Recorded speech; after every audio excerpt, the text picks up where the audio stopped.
Mike is from VivaKi. You're new to VivaKi somewhat? 6 months. 6 months, Yep. Okay. So you oversee AOD and a few other things. I would love for you to tell us a little bit about that.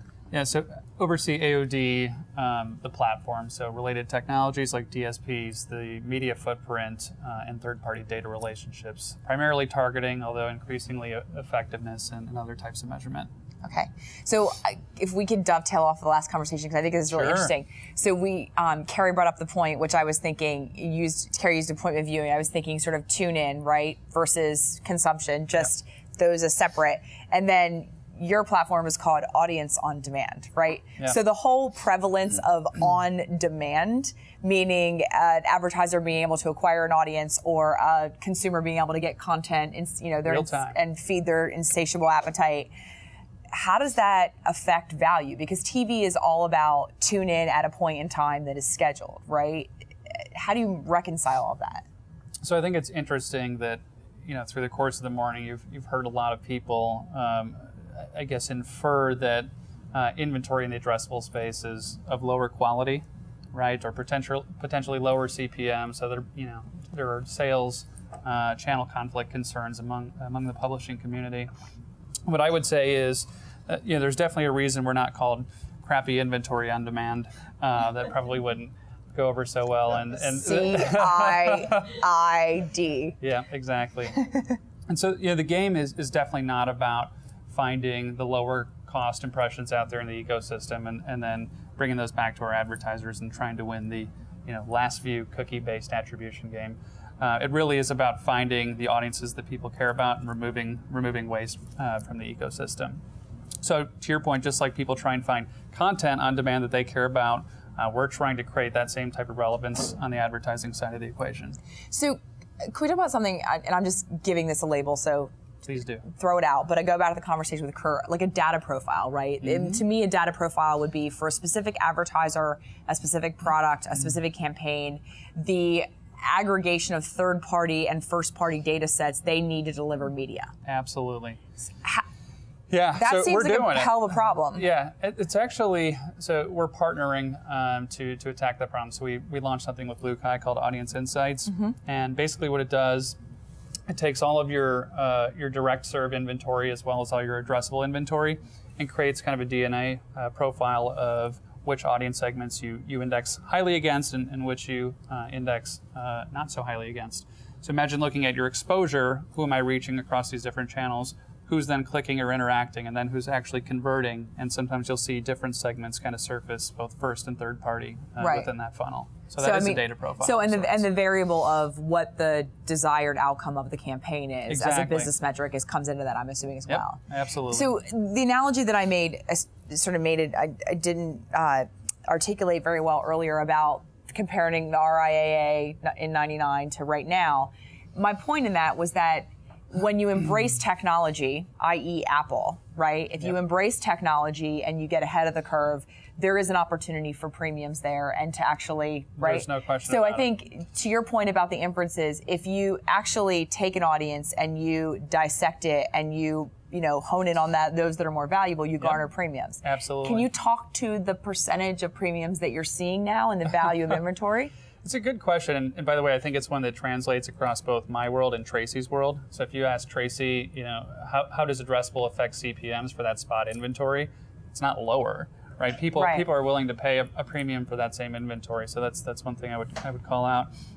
And then the other thing I would call out is, for publishers who are reluctant to push inventory into the system, I mean, I've got all kinds of use cases or case studies around where publishers have actually received higher CPMs by going through our addressable channel than they would have selling the inventory direct. So I don't know if I can get into percentages in terms of cost, if that's what you're asking. I'm not asking you to divulge anything confidential. I'm really just asking you to give me a benchmark. Like on straight display, you're seeing a 20% premium, a 30% premium.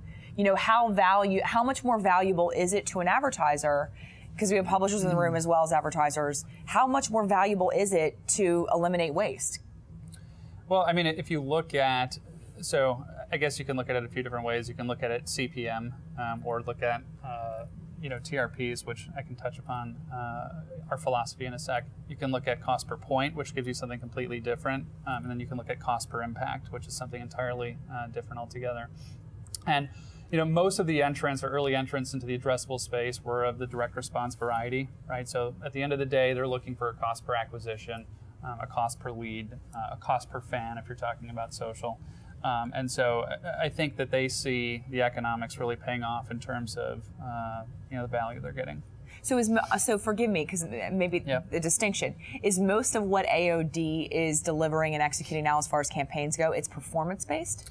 The vast majority. Oh, okay, interesting. So if we, and this would, I mean, obviously because you're buying mostly on performance, but to take a step back sort of on the idea of pure addressability, that it's the targeting.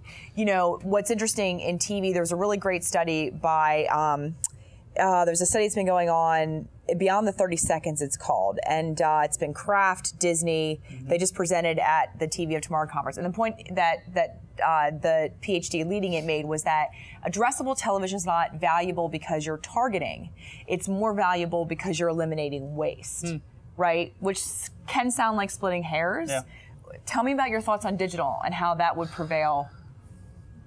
That's a good question. I mean, ultimately, at the end of the day, we're starting with a client telling us who their target is. So your campaign is only going to be as good as their original definition, right? But then going out there and actually dramatically limiting or reducing waste is always going to pay off in the back end in terms of either some kind of economic impact or some kind of brand equity impact that folks like Visa and Comscore would actually go out and measure. So I know that you're... Let's talk a little about the trading desk side of the business and that connective tissue, what you're seeing. Could you just talk at sort of a macro level as to what you're seeing as far as the appetite of brands for you at the holding company level, how you're serving that? And then how does that, I would love also just to understand, what does that mean operationally from a day-to-day for, the relationship between the advertiser, how the advertiser assesses success and performance of media? So let's break it down into a few different pieces. So the first question is around how we're approaching kind of the whole addressable space. That connective tissue of addressability and then so the lens we use is that there are experiential advertising buys and there are addressable buys. And addressable, by the way, does not necessarily equate to trading desk in our world, and there's that might be semantics, but I think there's a difference I can touch upon. So experiential is sort of the high impact stuff that the previous panel talked a lot about, whether that's a television program or some of the stuff on AOL, the tentpole type programs. AOD serves as an extension of the agency team to service the addressable based buying, audience based buying.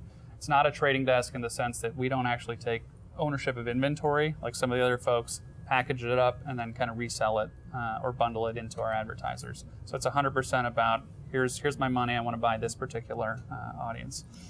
So we are not a vendor or a publisher. We are an extension of the agency team.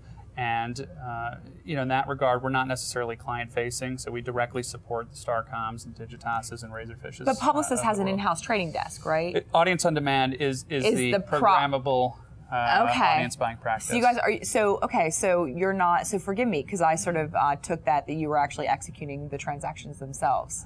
I mean, we are. So we're using a DSP to buy inventory on the exchanges that comes from the publishers. Okay. Yeah.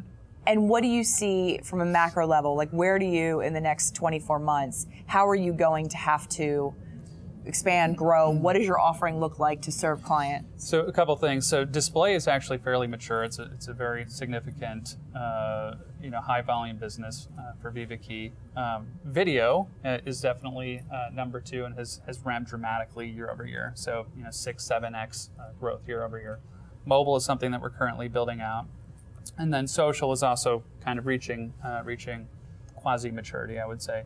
And I think in the next 24 months, that the key thing to do is actually connect the dots, right? So we've actually built some technology on top of all of our different channels that allows us to pull in data from each and kind of mash and mingle it and get smarter about how we plan each of those channels moving forward. And what would the eGRP mean, a digital GRP mean to how you run your business today? Yeah, so I think where a lot of people get hung up on GRP is that it's an age-gender metric, and I think if we start to redefine GRP as something else, which is basically what it is, reach times frequency, whether that's age, gender, or whether that's an Experian or Nielsen segment or Visa or whoever it might be, I think it changes the conversation. And I think some of the folks in the television space even would be a little bit more, open to adopting to some of our ways of thinking. So, in the fact that it's an exposure metric, I think it's useful. But to your point before, you can't use that as a proxy for impact, right? So there's exposure, then equity, then engagement, then some kind of economic impact. It's simply an exposure metric. So I can use that and look across channels and say, if I'm launching a new product, where can I get the highest reached or the most efficient reach for this message? GRP is fine. I just think we need to expand it beyond age, gender to look at things like CIOs or people who purchased laundry detergent in the last 2 weeks or whatever it might be. Right.